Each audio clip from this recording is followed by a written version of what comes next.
में आपने जो इब्तिदाइया जिसका जिक्र किया आपने, उसके अंदर ये इलेक्ट्रॉनिक वोटिंग का भी जिक्र किया। असल में जो भी प्राइम मिनिस्टर, ये प्रेसिडेंट, मैं तीन चीज़ें हैं, तीन जिनका मैं आपसे जिक्र करना चाहता हूँ। जो भी प्राइम मिनिस्टर, प्रेसिडेंट इंग्लैंड गया या कहीं गया, उसने कहा कि जी हम ओवरसीज़ पाकिस्तानीज़ को वोट देने की आसानी पैदा करेंगे, क्योंकि रोका नहीं जा सकता। वोट वो दे सकते हैं, कानूनन आईनी तौर पर दे सकते थे, मगर कोई सिस्टम नहीं था। बिल्कुल। तो उसके लिए भी एक कोशिश मेरी जारी थी। मैं कोर्ट में गया, 2010-11 से सुप्रीम कोर्ट के अंदर गया। फिर उसके बाद जब असेंबली में इलेक्ट हुआ तो मुझे चेयरमैन बनाया गया।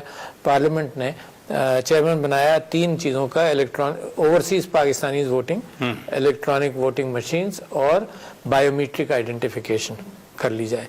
असल में, और उसके ऊपर मैंने रिपोर्ट भी दी और एक्सप्रेशन ऑफ इंटरेस्ट भी चीफ इलेक्शन कमीशन के थ्रू गया, और कुछ टेस्टिंग हो गई मशीनों की भी, ये भी आपको शायद इल्म हो। तो पहले तो सबसे ज़्यादा बहस हमेशा से ये होती है कि आदमी जो आया वो असल वोटर है या नहीं है। ठीक है जी, पहली बहस है। तो पहले कुछ भी नहीं था, अब तस्वीरें भी आती हैं। तस्वीरों के साथ साथ अब इस बात का इम्कान है कि पाकिस्तान के अंदर डिजिटल आइडेंटिफिकेशन हर चीज़ में आ गई है। अब बैंक में जाएं, कहीं जाएं तो ये डिजिटल आइडेंटिफिकेशन हो गई, मशीनें भी हर जगह मौजूद है। तो पायलट टेस्टिंग हुई है एक दो बाई इलेक्शन के अंदर हो गई। उसके अंदर 88% कामयाबी आइडेंटिफिकेशन में। ठीक है। अच्छा, और जो 12% नाकामी थी उसकी वजह मशीन नहीं थी, उसकी वजह ये थी कि नादरा के अपने रिकॉर्ड्स जो हैं वो इतने क्लियर नहीं थे। अब वो भी इंप्रूव कर गए। तो लिहाजा एक ये कंट्रोवर्सी के गलत वोटर आया, खत्म हो गया, खत्म हो जाएगी, है ना। इन्वेस्ट करना पड़ेगा। Exactly. वो मशीनें मैं देख रहा हूँ, इंशाल्लाह कल भी एक मीटिंग है जिसके अंदर हम मजीद करेंगे कि पाकिस्तान की अपनी बनी हुई मशीनें हो, क्योंकि 3 लाख पोलिंग स्टेशन है, पोलिंग बूथ्स। जी जी। तो तकरीबन 3 लाख पोलिंग बूथ जितनी मशीनें बाहर से इंपोर्ट करने के बजाय हम खुद बना सकते हैं। तो एक तो ये चीज़ क्लियर हुई। दूसरी चीज़ ये है कि वोटिंग के अंदर धांधली ना हो। अच्छा, आप यानी जिसके हक में वोट दिया जाए उसी के हक में काउंट किया जाए, वही काउंट किया जाए। और बहुत बड़ी परेशानी है। अच्छा, ये ना हो कि वोट बना कर बक्से में डाल दिया जाए। ठीक है ना।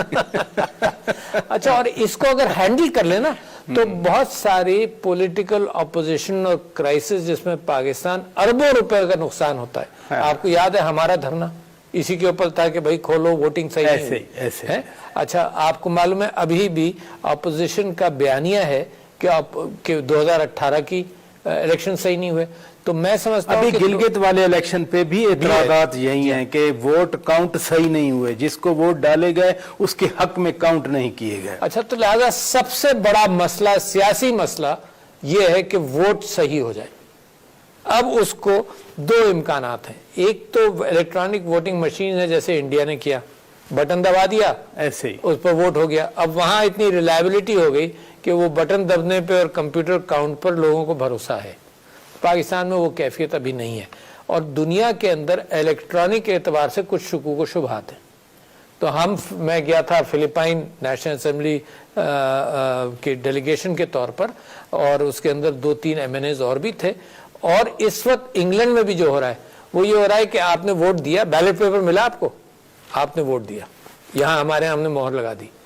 हम एक चीज़ ये सोच रहे हैं कि इसको आपने स्कैनर पर रखा, और स्कैनर पे वोट स्कैन जब हो गया उसके बाद आपने बैलेट बॉक्स में डाल दिया। तो 2 काम हो गए। एक तो ये हुआ कि इसका प्रोसेस टाइम्ड रहा। ये नहीं हो सकता कि अचानक आपको पता चला कि 4:30 और 5 के दरमियान 2000 वोट पड़ गए। ये नहीं हो सकता, क्योंकि हर चीज एक सिस्टम के साथ एक टाइम से चल रही है। हो ही नहीं सकता ऐसे, है ना। ना वो बायोमेट्रिक आइडेंटिफिकेशन के अंदर ये हो सकता है कि आधे घंटे के अंदर 2000 आदमी गुजर गए। अच्छा, ना वोट के अंदर हो सकता है। तो एक तो स्कैनर पर रखा, स्कैन हुआ। ये अमेरिका में आज हो रहा है, नथिंग न्यू। ठीक है जी, स्कैनर है, पेपर बैलेट मौजूद है, स्कैनर पर काउंट भी चल रहा है, जो देखा नहीं जा रहा। एग्जैक्टली। ठीक 5 बजे आपको पता चल जाएगा क्या कितने वोट पड़े। ठीक 5, क्योंकि तो चल ही रहा है ऐसे ही, है ना। 5:01 भी नहीं लगेगा, 5 आ जाएगा 5 बजे कितने वोट पड़े। अच्छा, और पेपर वोट भी मौजूद है। ठीक है जी। तो अगर आपको चैलेंज हुआ ना तो पेपर वोट भी मौजूद है, स्कैनर भी मौजूद है, पेपर वोट भी मौजूद है। तो लिहाजा मैं समझता हूँ कि मैं प्राइम मिनिस्टर साहब को कल कह रहा था, मैंने उनसे ये कहा कि जहां इमरान खान न्यूट्रल एम्पायर्स लेकर आया, अगर ये जो उनकी ख्वाहिश है ये इम्प्लीमेंट हो जाए, and I will ensure that, क्योंकि इमरान खान साहब ने मुझे बनाया है आईटी की टास्क फोर्स का हेड। ये मामला आईटी रिलेटेड है सारे, जी जी जी, है ना।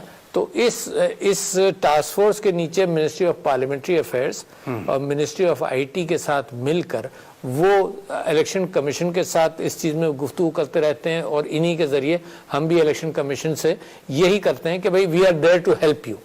फैसला तुम करोगे, फैसला हम नहीं करेंगे, मगर जो आईटी रिलेटेड हार्डवेयर है एग्जैक्टली जो वो तैयार करके जो सिस्टम है तो वो तैयार। तो मैं आपसे वादा करता हूं, आपके जरिए, मैं समझता हूं बहुत बड़ी खबर है, मैं आपसे वादा करता हूं कि 2023 के इंतखाबात के अंदर ये सारी सिक्योरिटीज आ जाएंगी।